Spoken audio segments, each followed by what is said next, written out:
Hey folks, Eric from Another Voice with Jason and Eric. Heard Mondays 1 to 2 p.m. on WOLT 103.3 FM in Greenville, South Carolina, or go follow us on canIGetAWordIn.com. And don't forget to check out dry-fire.com for responsible gun ownership, CWP classes, combat-focused shooting classes, and a host of other items if you are using firearms for self-protection. Today we're going to talk about the Republican contest for president. As you probably already know, Senator Rick Santorum dropped out this week, suspending his campaign. He mentioned that he did this after consulting with his family, and this was after the second weekend in a couple months where his daughter Bella, the 3-year-old, who has trisomy 18 disease. She was in the hospital again, and he was there with her in the hospital and stopped campaigning. And the family got together and talked about whether he should continue his campaign. The senator said that the concerns with his daughter, the family issue, and a couple political realities encouraged him to drop out of the race, but not drop out of fighting for what's right in America, in his words. The political realities were that he was way behind Mitt Romney, and that there was in the works in Texas to change their primary to a winner-takes-all. And they have one of the largest number of delegates. I believe it's 152 or 150, somewhere around there. And if he lost that, it's going to be difficult. And of course, there was concern. Now, he didn't mention this, but there was concern that in Pennsylvania, his home state, where he was senator from, Romney was taking the lead. Now, those are polls, and you don't know what would happen on Election Day. But it looks to me like this was a man who was concerned about his child, but because it looked increasingly like he was not going to get the nomination, it didn't make sense to put his family through the continued struggles for basically nothing. So, what does that do now? Well, let's look at the delegate count. You need a 1,144 delegates to become the Republican nominee. Now, the delegate count is all over the place. It is proportional. It is difficult to get the specific numbers. There are unpledged delegates. Different contests, different states are reevaluating the numbers as they get more certified data. And there's controversy. Ron Paul's people say that the numbers aren't being reported accurately.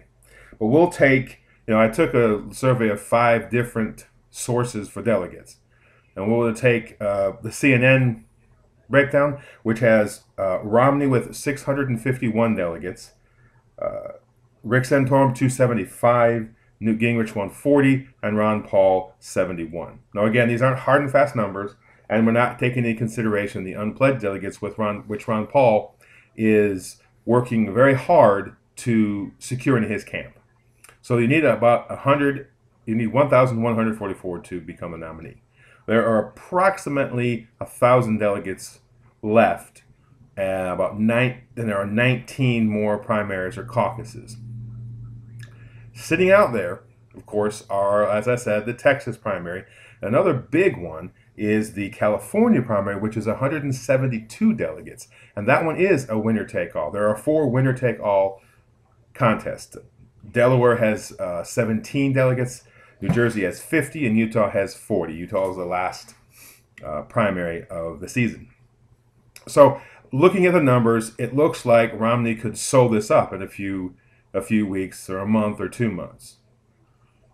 The question is, what are the supporters of Santorum, say in Pennsylvania or in Texas or wherever, what are they going to do? Are they going to join and turn their votes to the man who considers himself to be the best conservative in there, and that would be Newt Gingrich?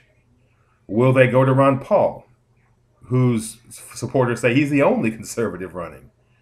Will they stay home and not vote? So there's a lot of questions as to what would happen. I had said before that I believed there was going to be a brokered convention.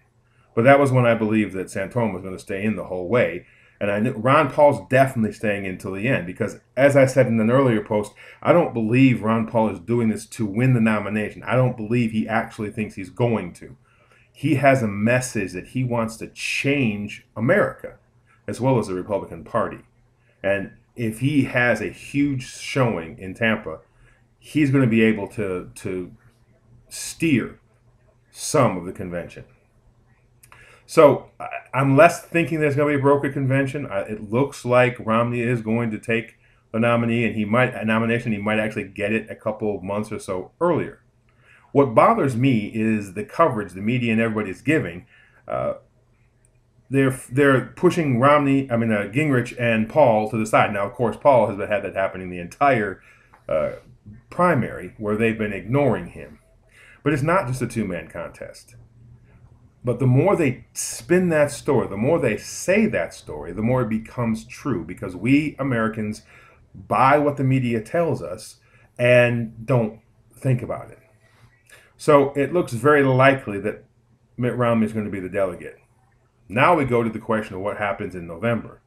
The fall campaign. Is Mitt Romney going to be as conservative as he's been during the primary? Because in order to get the conservative vote, he's been pushing toward the conservative side, even though he has to contradict his own record.